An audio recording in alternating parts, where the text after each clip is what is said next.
मूकं करोति वाचालं पङ्गुं लङ्घयति गिरिं यत्कृपातमहं वन्दे परमानन्दं।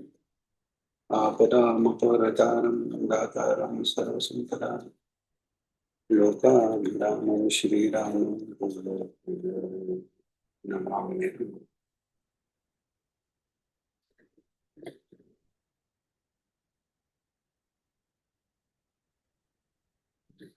मागच्या वेळी आपण दशरथ राजा कौशल्या मातेचे डोहाळे विचारायला जातो तो भाग पाहत होतो. त्याचं पूर्ण आध्यात्मिक गूढ जे आहे तेच डायरेक्ट नाथ महाराजांनी वर्णन केलेलं असल्यामुळे आपण एखाद दोन त्यातले श्लोक रिपीट घेऊन पुढे कंटिन्यू करू. मागच्या वेळी 100 पर्यंत आलेलो ना आपण. मला वाटतं नाही 3-4 श्लोक आधी आलेलो. हरकत नाही, आपण ते ह्याच्यापासून थोडस हे करू की तो द्वैताची कडी काढून आणि शब्दाची शृंखला तोडून अद्वैत सुमन शाळ्यात गेला असं आपण पाहिलं. त्याच्या आणि मग ते रिगता अतिसाकडी फेडली रजतमांची लुगडी शुद्ध सत्वाची भूषणे आवडी तीही काढी तात्काळ. म्हणजे त्यांनी स्वतःची वस्त्र टाकली. म्हणजे कोणती वस्त्र टाकली तर रज आणि तम टाकले. सुवर्णाचे अलंकार अंगावरचे ते पण टाकले. ते शुद्ध सत्वाची भूषणे सगळी तीही टाकली आणि एकाकी एकला तो गेला. आता एकाकी एकला गेला म्हणजे तिथे काय झालं, सत्वरजतम गेले म्हणजे फक्त शुद्ध बुद्धी शिल्लक राहिले. तर शुद्ध बुद्धी जेव्हा शिल्लक राहते तेव्हा जगन्मातेची कृपा होऊन पहिल्यांदा परब्रह्माचा साक्षात्कार एका पडद्यासहित होतो. म्हणजे त्याला सविकल्प समाधी म्हणतात. म्हणजे तिथे अहम ब्रह्मास्मी ही जाणीव असते तेव्हा अहमची जाणीव असते. म्हणजे अहम गेला नाही आणि अस्मी गेलं नाही. तर त्यामुळे तसं तो तिथपर्यंत पोचलाय आणि मग तो आत पोचला आणि मग त्याला ती कौशल्या दिसलेली आहे. आणि तीच निज तन्वंगी म्हटलंय. म्हणजे राजा पाहे निज तन्वंगी म्हणजे स्वतःच्याच शरीराचा जो भाग आहे आपली सुंदर स्त्री. म्हणजे तनुअंगी म्हणजे आपलंच अर्धांगी असलेली ती. म्हणजे काय तर ती कुंडलिनी शक्ती जी आहे ते आपल्या आतच असते. तर तिच्या कृपेनी तो साक्षात्कार आता त्याला होणार आहे, त्याच्या जवळ पोचणार आहे तो. म्हणजे पूर्ण साक्षात्कार नाहीये तो, तिच्या द्वारे त्याला परब्रह्म काय ते कळणार आहे.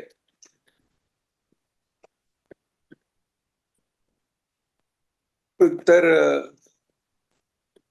तो एकटा म्हणजे शुद्ध बुद्धीने आत गेला तरी त्याला दिसले नाही. मग नेत्री भरोनी विवेक देखे निर्विकल्प निजसुख त्या तळली बसली देख अति सुरेख कौशल्या. मग नुसती शुद्ध बुद्धी नाही, त्या शुद्ध बुद्धीत विवेक धारण केला तेव्हा मग ती त्याला दिसली. आणि कुठे दिसली तर निर्विकल्प जे निजसुख आहे. निजसुख म्हणजे आत्मानंद. आत्मानंदाच्या त्या वृक्षाखाली ती बसलेली दिसली. अति सुरेख कौशल्या. आणि मग राजा पाहे निज तन्वंगी तव तेजन समाये अंगीचे अंगी धन्य हेची जगी गर्भलिंगी सलिंग. म्हणजे ती त्या रामाशी इतकी एकरूप झाले की तिचंही तेज मावत नाहीये. शुभ्र वस्त्र आणि शुभ्र रेशमी वस्त्र तिने नेसलेली आहे. गर्भात श्री रामचंद्र आहेत. ती स्वतः गोरी आहे, शुभ्र वस्त्र नेसलेली आहे. शुद्ध सुमन सगळीकडे म्हणजे सगळीकडे शुभ्रता सगळीकडे असताना तिचंही शुभ्रतेज पसरलेलं आहे. पण तिच्या गर्भात श्री रामचंद्र आहेत ते घनश्याम असल्यामुळे तेवढा भागाचं जे तेज आहे तिथे ती घनश्यामाची छटा आलेली आहे. तर असे त्याला ते दर्शन झालेलं आहे कौसल्याचं. आणि कशी बसले ते बसली सहजासनी, साधी मांडी घालून बसलेले सहजासनात. आणि जशी योग्यांना जी उन्मनी अवस्था ते जे असतात, ब्रह्मानंदी टाळी कोण जगात लागली, ब्रह्मानंदी टाळी कोण जगाते विचारी किंवा उद्धारी असं जे म्हणतात की जगाचं भान नाही, स्वतःच्या शरीराचं भान नाही, उन्मनी अवस्था. पण आधी हा वाणीचे 4 प्रकार बघताना पण हा विषय बघितला की वैखरी जी आहे ही जागृत अवस्थेशी संबंधित आहे. वैखरी, मग मध्यमा जी आहे ती स्वप्नावस्थेशी संबंधित आहे. त्याच्यानंतर पश्यंती जी आहे ती कारणदेहाच्या सुषुप्तीशी संबंधित आहे. आणि त्याच्या वर जी आहे ती म्हणजे या 3 मात्रांशी अ उ म 3 मात्रांशी संबंध, 2-2 चक्रांशी संबंध, आणि उरलेली अर्धमात्रा ओंकाराची जी आहे ती 7व्या चक्रात, ती उन्मनी अवस्था आहे. आज्ञाचक्राचा भेद झाल्यावर उन्मनी अवस्था. उन्मन, उन म्हणजे उन्नत झालं मन. उन्नत मन झालं म्हणजे खरं तर ते मन राहिलंच नाही तिथे. परब्रह्माच्या आनंदाने त्या मनाला रिप्लेस केलं. आपण मागे एकदा बघितलेलं की त्या गोपींच्या इथे काम शिरू शकला नाही, कारण त्यांच्या मनात काम शिरू शकला नाही, कारण तिथे मनाच्या जागी स्वतः भगवान आहेत. आणि त्यामुळे स्वतःच्याच पित्याला बघून तो तिकडे शिरायचं त्याने टाळला, असं जे म्हणतात ते त्या करतायचं. तर ती उन्मनी अवस्थेत जसे योगी बसतात तसे बसलेली आहेत. डोळे वर खेचले गेलेले आहेत आज्ञाचक्राच्या इथे, आणि निश्चल बसलेले, समाधी अवस्था तिला प्राप्त झालेली. आणि तेच तर पसरलेलं आहे ते आपण बघितलं. योग्याच्या समाधी उन्मती अवस्थेसारखी तिला ती समाधी लागलेली आहे. आणि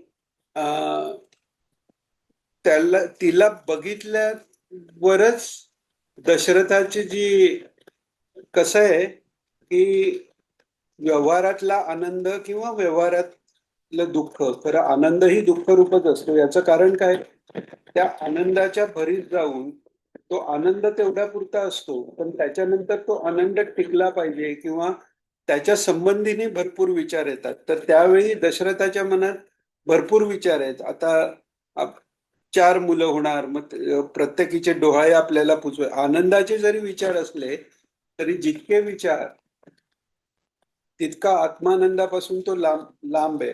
पण इथे कौसल्याचं जेव्हा तो तेज बघतो तेव्हा तो निवाला लोचनी, म्हणजे शांत झाले. जे भिरभिर करत होते डोळे, कुठे गेली कौसल्या, कुठे गेली कौसल्या, तर तिला पाहिल्यावर तिची जी शांतता आहे. आणि हा अनुभव आपण म्हणजे ज्यांनी महाराजांचं दर्शन झालंय त्यांनी घेतला असेल की डोक्यात खळबळ आहे किंवा काही तब्येत ठीक नाहीये, काहीतरी महाराजांना विचारायचं आहे, असा विचार करून महाराजांच्या दर्शनाला गेलं, ते दृष्टीला पडल्यावर पूर्ण शांत मन होऊन जायचं. आपल्याला काही विचारायचं हे आठवायचं नाही, आणि आठवलं तरी हे शुल्लक काय विचारायचं म्हणून तो विचार बाजूला आपोआपच जायचा. इतकी ती शांतता आहे. तर ती शांतता तिकडे आता गर्भात तेच आहेत प्रभू रामचंद्र. त्यामुळे तिला पाहताच हा म्हणजे हे महाराज दशरथ हे शांत झालेले आहेत, म्हणून निवाला लोचनी म्हणालेले आहेत. आणि पण अर्थात त्याला हे लक्षात आलं नाही की हे परब्रह्माचं तेज आहे. त्याला आपलं वाटलं आपली बायको तेजस्वी आहे आणि तिच्या पोटी नक्कीच चांगला गर्भ असेल. पण जरी कळलं नाही तरी वस्तुशक्तीचं महत्व आहे. जसं निखारा पडलाय कळलं नाही आणि त्याच्यावर पाय पडला तरी चटका बसणार, तसा परब्रह्म परमात्मा सगुण रूपात तिच्या पोटात आहे तो जरी कळला नाही तरी त्याचा परिणाम झालेला आहे. अर्थात अगदीच जो तमोगुणी आहे दुर्योधनाचा सारखा त्यांच्यावर काही परिणाम होत नाही. पण दशरथ हा सत्वगुणी आहे, त्यामुळे त्याच्यावर तो परिणाम झालेला आहे.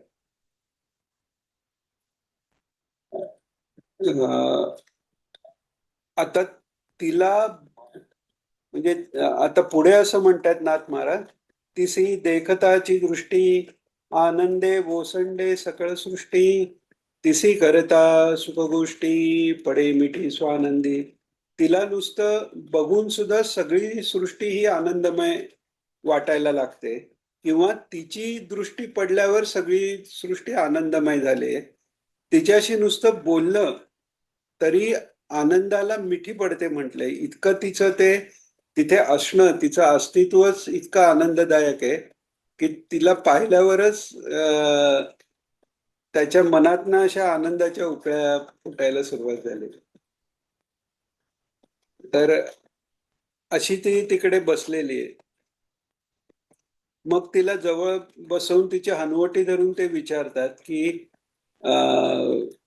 म्हणजे इतकं सुंदर आहे की माझीच दृष्ट तुला लागू नये लागेल, असं तो म्हणतो दशरथ राजा. आणि तुझ्या मनात तुझ्या पोटी काय डोहाळे आहेत हे सांग म्हणा.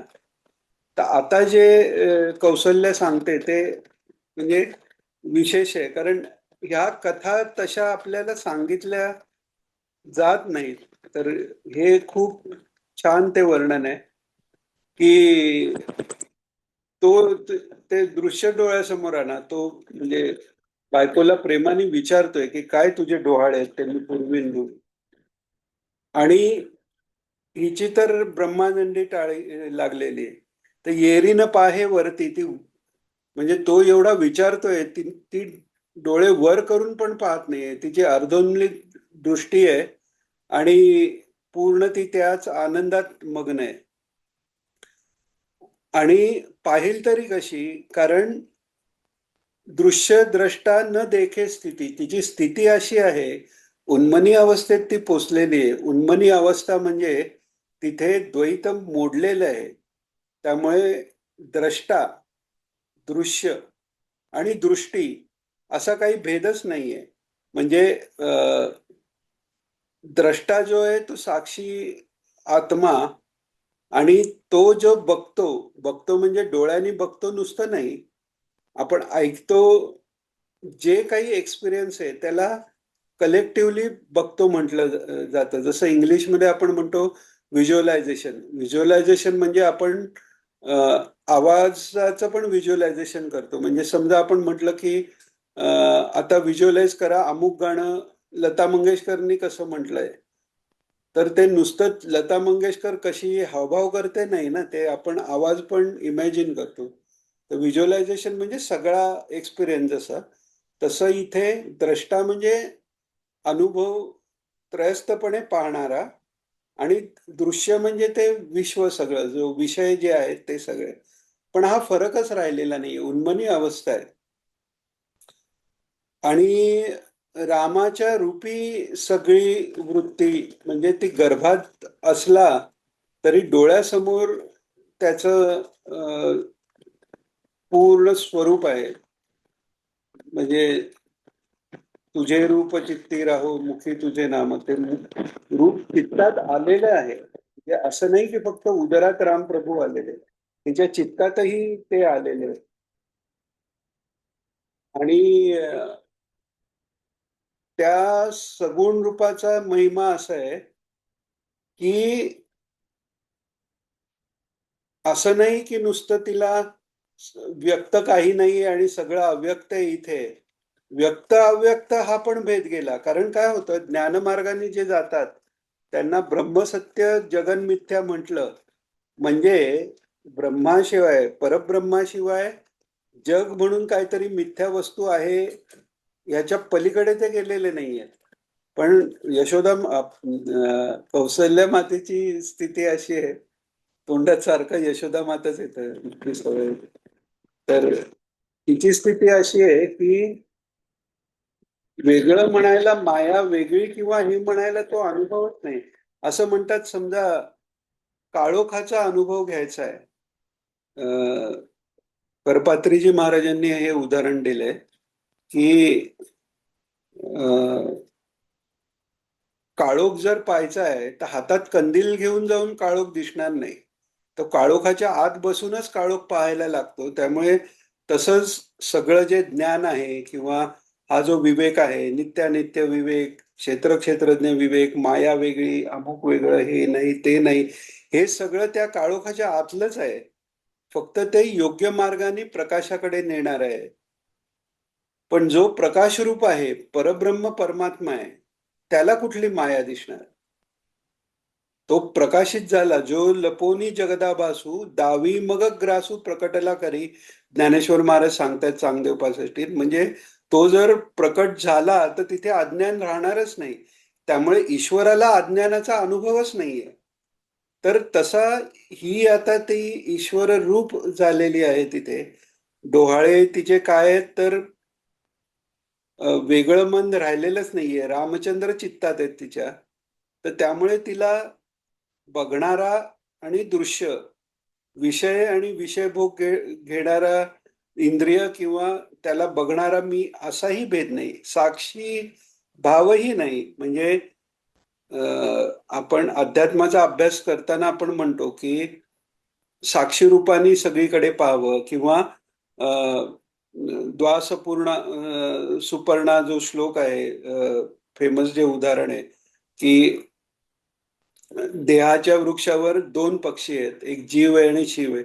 गीतेतही उदाहरणात तेच आलेलं आहे की एक जीव आहे आणि एक पुरुष आहे. तर तोही भेद राहिलेला नाही. त्यामुळे द्रष्टा दृश्य वगैरे तोही भेद नाही. तर ती कुठे पाहणार आणि कुठे काय ऐकणार काही नाही. ती त्याच तंद्रीत आहे पूर्ण. आणि हा आपला आपल्याच मधात आहे. तो आनंदाने तिला आलिंगन देतोय. मग त्या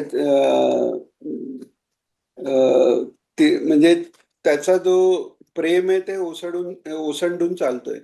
पण ही विदेह स्थितीत पोचलेली आहे. देहाची जाणीवच नाहीये.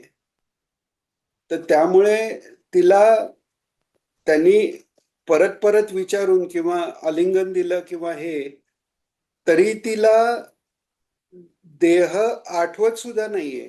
असं नाही की त्यावेळी जाणीव नाहीये फक्त, की ठीक आहे आता आपल्याला देहाची जाणीव नाही, पण पूर्वी आपल्याला तो भास होता, ही पण जाणीव नाहीये. त्या पूर्ण आत्मानंदात ती निमग्न आहे. आता ही आणि तटस्थपणे ती बसलेली आहे. आणि आपण आता नाथ महाराजांचीच आरती आहे ना ती दत्ताची, सबाह्य अभ्यंतरी तू एक दत्त. म्हणजे माझ्या बाहेर आणि आत तूच एक दत्त आहे. किंवा दिगंबरा दिगंबरा श्रीपाद वल्लभ दिगंबराच्या ह्याच्यात पहिला म्हणजे अंतर्यामी, म्हणजे दिक्तत्वानी वेष्टीत झालेला किंवा वेष्टीत झाल्यासारखा भासणारा आणि सर्वत्र पसरलेला तो दुसऱ्या दिगंबरांनी.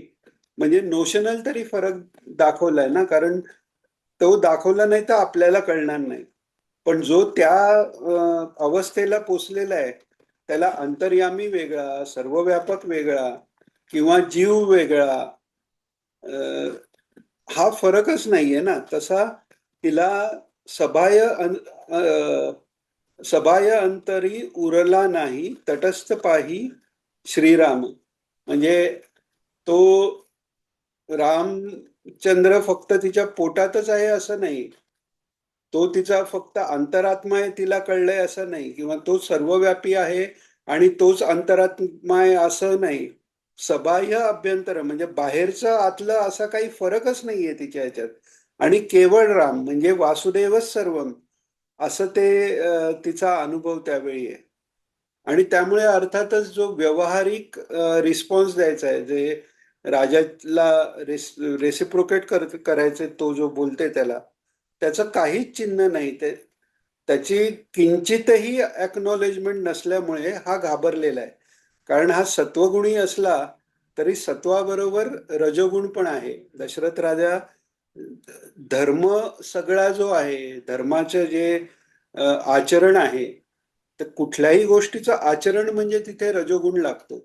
तर तो सत्वाबरोबर लागलेला रजोगुण आहे आणि ही तर सत्वाच्याही पलीकडे गेलेली आहे. त्यामुळे सत्वाला ज्याची ओळख नाही, रजाला ज्याची ओळख नाही, त्याला राजा कसा ओळखणार? आणि त्याच्यात तम नसल्यामुळे तमालाही तो तसा ओळखत नाही. त्यामुळे आणि असंही आहे ना, की ऍक्शन जी आहे ती रजात आहे. सत्व आणि तमात ऍक्शन नसल्यामुळे बाह्यदृष्ट्या पाहिलं तर सत्व सात्विक आणि तामसी एक वाटण्याचा संभव असतो. म्हणजे आपल्या जवळच्या व्यक्तीचे समजा कोण निधन झालं तरी एखाद्याला काडीचंही दुःख नाही झालं तर त्याचे दोन अर्थ होतात. एक तर तो भयंकर स्वार्थी आणि अजिबात निर्मम असा तामसी आहे किंवा या सगळ्यातनं बाहेर पडलेला सत्वाच्याही पलीकडचा आहे. तर तसं आहे. तर तिच्याकडनं काहीच रिस्पॉन्स नाही. त्यामुळे राजाला अशी अवस्था बघितलेली नाही आणि त्याच्यात स्त्री म्हणजे ऋषी मुनी कोणी बसले असतील ध्यान लावून तर गोष्ट वेगळी. बरं असंही नाही की पूर्वीपासून कौशल्याची ती अवस्था आहे. तर त्यामुळे त्याला काही कळेना आणि तो घाबरलेला आहे. तो म्हणतो हे काय बापरे आता हे काय विघ्न आलंय, हे नक्की झालंय काय हे त्याला काही कळेना. आणि हिच्या पोटी नक्की काय आलंय, भूत आलंय का काय आलंय. आणि आता मेघश्याम म्हणजे परत तो विष्णूनाच म्हणतोय की आता माझे पुत्रकाम तू कसा पुरवणार आहे, सिद्धी कसा पावणार पुरुषोत्तम आत्माराम जो रघुवीर आहे तो सिद्धी कसा, म्हणजे विष्णूंनाच म्हणतोय की हे आता माझ्या पुत्र होण्याची ही तू सिद्धी कशी पाववणार आहे. आणि थोड्याफार फरकाने आपल्या प्रत्येकाची हीच अवस्था आहे. ईश्वर कुठे, ईश्वर मला कसा भेटेल असं पण जेव्हा म्हणतो तेव्हा आपल्या सर्वात जवळ आहे सुहृदः सर्वभूतानां ध्यात्वा मां शांतिमृच्छति जे म्हणतात भगवान, तो सर्वात आपल्या जवळ आहे. तरी तो मला कसा मिळेल असं करत आपण शोध घेत राहतो. तशी ह्याची अवस्था आहे की आता भगवान आलेत, गर्भात आलेत, तरी त्याचा प्रश्न असा आहे की कसा मला पुत्र होईल. आणि तो मग आता काय करणार, तर त्याला वाटतं काय हिच्या गर्भी काय पिशाच्च आले काय आलंय, ही अशी पछाडली गेले काय, म्हणून तो कानात रामनाम सांगतो तिच्या. म्हणजे रामनाम हे रामाच्या जन्माच्या आधीपासून आहे. परशुरामांचंही नाव राम आहे. परशु त्यांना प्राप्त झाल्यावर त्यांना परशुराम म्हणायचे. पण तो रामनाम त्यांच्या कानी घालतो. आता रामनाम कानी घातल्यावर ती जागृती ही तिच्यासाठी समाधीच अवस्था आहे. त्यामुळे रामनामामुळे ती अ, थोडीशी काहीतरी रिस्पॉन्स मिळतोय असं त्याला जाणवलं. म्हणजे तिने डोळे उघडलेले आहेत आणि डोळे उघडल्यावर आपल्याला वाटेल की आता डोळे उघडले, दशरथ दिसला आणि तिने अॅक्नॉलेज केलं. तर असं नाहीये. डोळे उघडले तरी तिला सगळीकडे राम दिसतोय. सगळी सृष्टी राममय दिसते. सर्वम विष्णुमयम जगत म्हणतात ना, तसं सगळीकडे रामच दिसतोय तिला. आणि स्वतःही ती रामरूप झालेली आहे. ती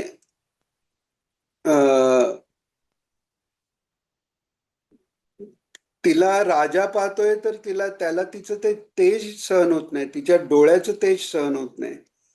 आणि तिची अवस्था आहे अशी आहे की डोळे तर उघडलेत, आजूबाजूला ते डोळे बघतायत तर तिला सगळीकडे रामरूप दिसतंय आणि मी गर्भिणी आहे ह्याचीही जाणीव नाहीये तिला. हे हे तर काहीच नाही की स्वतःच्या देहाची, डोळे उघडले तरी देहाची जाणीव नाहीये. खाली पृथ्वीकडे पाहते तर पृथ्वी रामरूप दिसते तिला. सगळं रामरूप दिसते. जिथे पाहते ते रामरूप दिसते. आणि त्यामुळे नाथ महाराज म्हणतात, फिटली पार्थिवाची सोय देही विदेह श्रीराम. म्हणजे पार्थिव म्हणजे पृथ्वीपासून घडलेलं, त्याची सोय फिटली म्हणजे काय, ते लॉजिकच गेलं. पृथ्वी, आप, तेज, वायू हे सगळं भ्रमाचा भाग असल्यामुळे ते तिच्या ठाई काही नाहीच आहे. तिला फक्त राममय सगळं दिसतंय. आणि त्याच ह्यानी ती म्हणजे देहात विदेही म्हणजे देह आणि देह सोडून सगळं ते रामच दिसतंय. त्यामुळे यातला फरक तिला जाणवत नाहीये. आणि सगळीकडे ती सगळ्या बाजूला बघते, वर खाली बघते, सगळीकडे दाही दिशात तिला रामरूपाचाच ठसा दिसतोय. आकाशाकडे पाहिलं तरी आकाश दिसत नाहीये, तिथे रामच दिसतोय. श्वासोच्छ्वास हा पण राम तिला जाणवतोय. तिकडे जे काही तिने वृक्ष लावले आहेत, वेली आहेत, मंडप, सगळं सगळं जे काय आहे ते फक्त राम रूप. नुसता सगळीकडे आनंद पसरलेला आहे. शांतरस तिचा, शांतरसाची भक्ती तिची एकदम ओसंडून गेलेली आहे. आणि मग त्यांनी सांगितले वेगवेगळी झाडं सगळी, सगळंच रामरूप तिला दिसले. आणि जो उदरात तिच्या आलेला आहे तो सगळ्या इंद्रियातून ओसंडून वाहतोय. म्हणजे विषय तो त्यांचा झाला नारायण जे म्हटलेलं आहे, तो इथे तो विषयही नारायण, तो विषय घेणारे इंद्रियही नारायण, आणि विषय इंद्रियांनी घेतला हे पाहणारं मन ही नारायण. सगळंच नारायणमय तिचं होऊन गेलेलं आहे. आणि देहाचे पांग फिटले म्हणाले. पांग म्हणजे कमीपणा जो होता तो फिटला आणि तिचा प्रपंच हा ब्रह्मरूप झालेला आहे. मग तिथे हा संसार, बऱ्याच वेळाला संसाराचं काम किती करू, अध्यात्म किती करू, हा प्रश्न बऱ्याच जणांना असतो. पण इथे संसार आणि अध्यात्म वेगळं नाही, हा नुसता विचार नाहीये, तिचा प्रत्यक्ष अनुभव आहे की संसारही राम आहे आणि परमार्थही राम आहे. किंबहुना संसार, परमार्थ असं सगळं जाऊन फक्त राम तिचा राहिलेला आहे. आणि अशी ज्यांची स्थिती होते ते संत महात्मे म्हणतात की राम हमारा काम करे हम बैठे आराम. कारण हम बैठे आराम म्हणजे ते हाताची घडी घालून बसलेत असं नाही. ही इंद्रिय कोणाची आहेत, रामाची आहे. ही देह कोणाचा आहे, रामाचा आहे. आणि तोच तो चालवतोय. त्यामुळे हम बैठे आराम याचा अर्थ तो अहम जो आहे तो शांत झाला. अहंता गेली, किंवा ती पूर्ण गेली नाही, शांत झाली. म्हणजे काय, ती थोडीशी राहिली. कशा करता, तर त्या भक्ती प्रेमा करता. नाथ महाराजांची पुन्हा तीच आपण दत्तात्रयांची आरती आहे, तिथे सगळीकडे मितूपणाची झाली बोलवणं असा प्रचलित आहे. पण महाराजांकडे मितूपणाची झाली ओसण म्हणतात. ओसणं म्हणजे मितूपण कमी झालं. कारण किंचितच त्यांना टिकवायचं आहे. कशा करता, नाहीतर तो प्रेमाचा व्यवहार होऊ शकणार नाही. तर थोडक्यात म्हणजे कौशल्याची स्थिती अशी आहे की तिला आपल्या आत राम आहे, बाहेर राम आहे एवढं म्हणण्या इतकं पण मी पण राहिलेलं नाहीये, देहबुद्धी नाहीये. आणि जो उदरात आलेला आहे तो सगळ्या इंद्रियातनं तिच्या वाहून वाहतो आहे. तिकडे पाडस खेळताना बघितलं तरी ते रामच दिसतंय, रामाचाच प्रकाश पडलेला दिसतंय. जे जे बघू ते रामच दिसतंय. पुढे नाथ महाराज म्हणतात, दोरे सर्प नाही देखला, सॉरी, दोरू सर्प नाही झाला, दोरा सर्प नाही भेटला, दोरे सर्प नाही देखला, भ्रमे भाविला भुजग. आता हे काय सांगितलंय, तर जगाची उत्पत्ती कशी झाली, किंवा माया काय आहे, आणि आत्मतत्व कसं त्याच्यापासून वेगळं काढायचं, याच्याकरता वेदांत विचारात काही स्टँडर्ड जी उदाहरणं आहेत, त्याच्यात रज्जू सर्पाचं म्हणजे दोरा म्हणजे दोरखंड आणि सर्प याचं उदाहरण देतात. म्हणजे काय, तर अंधारात दोरा पडलेला आहे, म्हणजे दोरखंड पडलेला आहे वेडावाकडा, आणि तो भासानी तो सर्प दिसतो. तर मग ज्ञान म्हणजे तो भास हे जाणून दिलं. म्हणजे हा जगत भास जेव्हा कळला, त्यामुळे जगाचं दुःख हा पण भास एकदा कळला की दुःख घालवायसाठी वेगळा प्रयत्न करायला लागत नाही. जसं स्वप्नात समजा एखाद्याला काही दुःखित प्रसंग घडला, जवळची व्यक्ती दगावली आणि नंतर तो जागा झाला. जागा झाल्यावर त्याचं दुःख घालवायला प्रयत्न करत नाही, कारण तो भास होता हे कळलं त्याला. तसं तो वेदांताचा किंवा ज्ञानमार्गाचा अभ्यास करून हा भास आहे हे कळलं की मग तो सर्पाचा भास गेला. एकदा ज्ञान झालं की तो भास गेला. अरे ती दोरी आहे म्हटल्यावर नीट पाहिल्यावर दोरी दिसल्यावर सर्प पण दिसतोय वेगळा आणि दोरी दिसते असं होत नाही.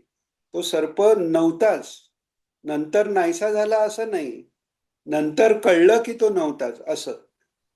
पण इथे कसं आहे, इथे आताची जी अशी अवस्था आहे की ते ज्ञानाचाही संबंध नाही. माया ही ब्रह्मापेक्षा वेगळी हे जे ज्ञान आहे, याच्याकरता मायेचा व्यवहार तरी करायला लागतो, पण तिची स्थिती त्याच्या पुढची असल्यामुळे दोरीवर सर्प भासला नाही, मग तो वेगळा केला नाही किंवा हा सगळा भ्रम आहे असं म्हटलं नाही, काही नाही. कारण तिच्या ठिकाणी दोरीच पहिल्यांदाच म्हणजे ते परब्रह्माचा साक्षात्कार आहे. आणि हे कसं काय, तर ब्रह्मानी स्वतः परब्रह्म आहे, तो स्वतः सर्प पाहत नाही, म्हणजे तो स्वतः माया पाहू शकत नाही. मगाशी जे सांगितलं, उजेडाला अंधाराचं दर्शन नाही, सूर्याला अंधाराचं दर्शन नाही, तसं ते आहे. तर अ, अ, म्हणजे अ, जसं सूर्य अंधार पाहू शकत नाही, तसं परब्रह्मा जेव्हा प्रकाश होतो तिथे प्रपंच नाहीच आहे, प्रपंच दिसू शकत नाही.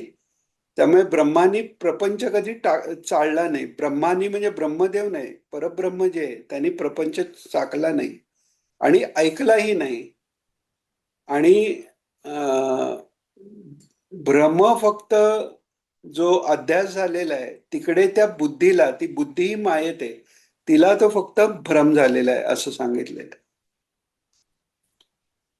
त्यामुळे आधी प्रपंच मी पडलो होतो, मग मी अध्यात्माला लागलो, आता माझी मुक्ती झाली, असं जर कोण म्हणत असेल तर ते मुक्ती झाली म्हणजे आपल्याला समजावं म्हणून म्हणत असेल तर गोष्ट वेगळी, पण नाहीतर तो व्यवहार चुकीचाच आहे. कारण माया आलीच नाही, जन्म झालाच नाही, तर मी त्याच्यातनं मुक्त झालो हे म्हणणंही चुकीचं ठरतं. हे नाथ महाराज इथे सांगतात आपल्याला की प्रपंच एका आला होता, हे समूळ मिथ्या वार्ता, पुढे होईल मागुता, हेही कल्पांती घडेना. म्हणजे आता मी प्रपंचात आहे आणि पुढे मला मुक्ती होईल असं कधी होणारच नाही, कारण प्रपंचात परब्रह्म पडलेलंच नाही. आणि याकरता वसिष्ठांनी एक श्लोक म्हटलेला आहे, त्याचा तात्विक अर्थ सगळ्या परिसोत सात्विक सज्जन म्हणून म्हणतायत, सगळ्या सज्जनांनी तो घ्या की भ्रमेणहं भ्रमेण त्वं भ्रमेणोपासको जनः भ्रमेणश्वर भ्रमेणैश्वरभावत्वं भ्रममूलमिदं जगत्. ईश्वर श्रेष्ठ, मी कनिष्ठ, हा ही भ्रम आहे. पण हा जो भ्रम आहे तो या सगळ्या भ्रमाला बाजूला काढणार आहे, हे खूप लक्षात ठेवावं लागतं. आणि याकरताच ज्ञानमार्गाचा अभ्यास साधन चतुष्टय संपत्ती असल्याशिवाय करू नये, आणि केला तरी ते श्रवण आहे, ते श्रोत्रिय आणि ब्रह्मनिष्ठ सद्गुरूंकडूनच करावा असं सांगितलं जातं. तर त्यामुळे ते सांगतायत की ईश्वर श्रेष्ठ मी कनिष्ठ हा भ्रम आहे, कारण एकत्व आहे. भ्रमे कर्म धर्म सदाचार, कर्म करावं धर्माचरण करावं हाही भ्रम आहे. भ्रमानीच सगळा व्यवहार वाढलेला आहे आणि हा सगळा संसारच भ्रममूळ आहे, हेच खरं सत्य आहे. आणि जनकादी जे मुक्त आहेत, जनकाधिक मुक्त असती तेही प्रपंची वर्तती, त्यांच्या प्रपंचाची स्थिती वसिष्ठ श्लोकोक्ती वदेते ऐका. म्हणजे प्रश्न पडतो ना, जर हा भ्रम आहे तर जनकाधिक हे व्यवहारात का राहिले? तर त्यांच्या व्यवहाराचं लक्षण कसं आहे? ब्रह्मत्वम ब्रह्मभवनम ब्रह्मभूत परंपरा ब्रह्माहम ब्रह्म शत्रूर ब्रह्म सन्मित्र बांधवा. सगळंच ब्रह्म आहे. जैसा सोन्याचा रवा घेता तो अलंकार समजता, सोने पणे ते तत्वता ते बी व्यवहार मुक्त परब्रह्मत्वे. सोन्याचे वेगवेगळे अलंकार बनले. म्हणजे एक ती गोष्ट आहे ना, एक भक्त असतो यात, अ, खंडोबा त्यांचं कुलदैवत आणि खंडोबाचा भक्त असतो तो. आणि वाईट परिस्थिती येते, काही खायला प्यायला नाही, व्यवहार तर घडले पाहिजेत रोजचे. तर तो विचार करतो देव तर सगळीकडे आहे, मग आपण आता हे विकूया. घोडा विकू म्हणजे घोडा आणि त्याच्यावर बसलेले अ, शंकर म्हणजे आपले खंडोबा. तर तो जातो जवाहेरेकडे, हे दाखवतो दोन्ही, खंडोबा आणि घोडा. तर तो म्हणतो, म्हणजे पूर्वीची गोष्ट आहे, म्हणतो खंडोबाचे मी 25 रुपये देईन आणि घोड्याचे 100 रुपये देईन. तर हा चिडतो, घोड्याची किंमत माझ्या खंडोबापेक्षा जास्त कशी? तर तो म्हणतो, अरे खंडोबा काय घोडा काय, सगळं सोनच आहे. तर तसं देवळातली मूर्ती आपण दगड, म्हणजे गीतेतही श्लोक आहे की गाय, कुत्रा, वेदनिष्ठ ब्राह्मण या सगळ्याला पंडितास समदर्शिना. खरा जो पंडित आहे, आत्मस्वरूपाचं ज्याला ज्ञान झालेलं आहे, त्याला सगळं सम आहे. तर